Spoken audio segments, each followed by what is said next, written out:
സംസ്ഥാന സർക്കാരിന്റെ സാമൂഹ്യ സുരക്ഷാ ക്ഷേമനിധി പെൻഷനുകൾ, വിവിധ മേഖലകളിലേക്കുള്ള ആനുകൂല്യ വിതരണങ്ങൾ എന്നിവ കുടിശ്ശിക തീർത്ത് വിതരണം ആരംഭിക്കുന്നു എന്നുള്ള സന്തോഷ വാർത്തയാണ് ഈ മണിക്കൂറുകളിൽ പുറത്തു വന്നിരിക്കുന്നത്.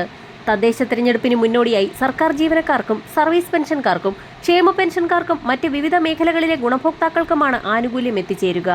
ഏറ്റവും കൂടുതൽ ആനുകൂല്യങ്ങളും പെൻഷൻ കുടിശ്ശിക തീർത്ത വിതരണവും ആനുകൂല്യ വർധനവും ലഭിക്കാൻ പോകുന്നത് സാമൂഹ്യ സുരക്ഷാ പെൻഷൻ ഗുണഭോക്താക്കൾക്ക് തന്നെയാണ്. ഇവർക്കൊപ്പം കാലങ്ങളോളമായി കുടിശ്ശികയായി കിടക്കുന്ന നിർമ്മാണ മേഖലകളിലെ പെൻഷൻ കുടിശ്ശികയിൽ ഒരു പരിധിവരെ കൊടുത്തു തീർത്തേക്കുമെന്ന് ധനവകുപ്പ് വൃത്തങ്ങളുടെ ഭാഗത്തു നിന്നും അറിയിപ്പുകൾ പുറത്തു വന്നിരിക്കുകയാണ്.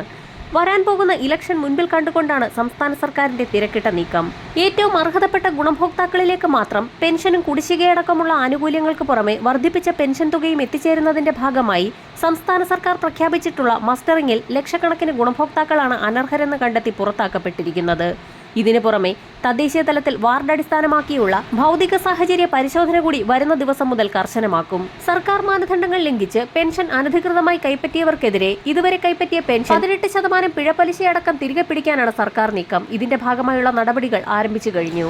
സാമൂഹ്യ സുരക്ഷാ പെൻഷൻ അപേക്ഷകരുടെ ഭൗതിക സാഹചര്യങ്ങൾ പരിശോധിക്കുമ്പോൾ 2000 ചതുരശ്ര അടിയിൽ കൂടുതൽ വിസ്തീർണമുള്ളതും ആധുനിക രീതിയിൽ ഫ്ലോറിംഗ് നടത്തിയിട്ടുള്ളതും കോൺക്രീറ്റ് ചെയ്തതുമായ കെട്ടിടങ്ങളുള്ളവർ, താമസിക്കുന്ന വീട്ടിൽ എയർ കണ്ടീഷൻ ഉള്ളവർ, കുടുംബത്തിൽ 1000 cc കൂടുതൽ എഞ്ചിൻ കപ്പാസിറ്റിയുള്ള AC വാഹനങ്ങളുള്ളവർ, വാർഷിക വരുമാനം 1 ലക്ഷം രൂപയിൽ കൂടുതലുള്ളവർ, കേന്ദ്ര സംസ്ഥാന സർക്കാരുകളുടെ പെൻഷനുകൾ കൈപ്പറ്റുന്നവർ എന്നിങ്ങനെയുള്ള ആളുകളെ കണ്ടെത്തി ഒഴിവാക്കുകയും ഇത്തരത്തിലുള്ള ആളുകൾ പെൻഷൻ തുക കൈപ്പറ്റിയിട്ടുണ്ടെങ്കിൽ അവർക്കെതിരെ കർശന നടപടി സ്വീകരിക്കുകയും ചെയ്യുമെന്നാണ് ഏറ്റവും പുതിയ അറിയിപ്പ്.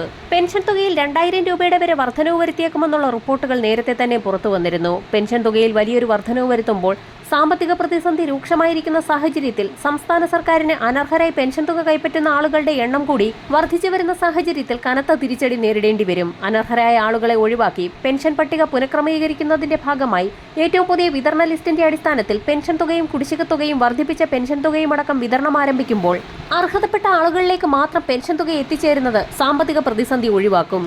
അർഹരായ ഗുണഭോക്താക്കളുടെ ബാങ്ക് അക്കൗണ്ടുകളിലേക്കും കൈകളിലേക്കും വരുന്ന ആഴ്ച മുതൽ ഒക്ടോബർ മാസത്തിലെ തനത് പെൻഷൻ തുകയായ 1600 രൂപ വീതം എത്തിച്ചേരും.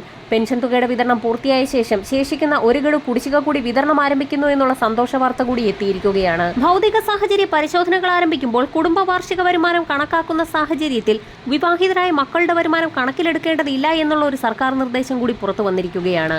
വിധവ, അവിവാഹിത പെൻഷനുകൾ നിരവധി ആളുകൾ അനർഹമായി കൈപ്പറ്റുന്നത് സർക്കാരിന്റെ ശ്രദ്ധയിൽപ്പെട്ടിരിക്കുന്ന സാഹചര്യത്തിൽ പെൻഷൻ അനുവദിക്കപ്പെട്ട തദ്ദേശ സ്വയംഭരണ സ്ഥാപനങ്ങളിൽ നിന്നും അറിയിപ്പുകൾ ലഭ്യമായിട്ടുള്ള ആളുകൾ മാത്രം സർട്ടിഫിക്കറ്റുകൾ സമർപ്പിക്കേണ്ടതാണ്. വരും ദിവസങ്ങളിലെ സർക്കാർ അറിയിപ്പുകൾക്കും പെൻഷൻ വാർത്തകൾക്കുമായി ചാനൽ സബ്സ്ക്രൈബ് ചെയ്യാൻ മറക്കാതിരിക്കുക.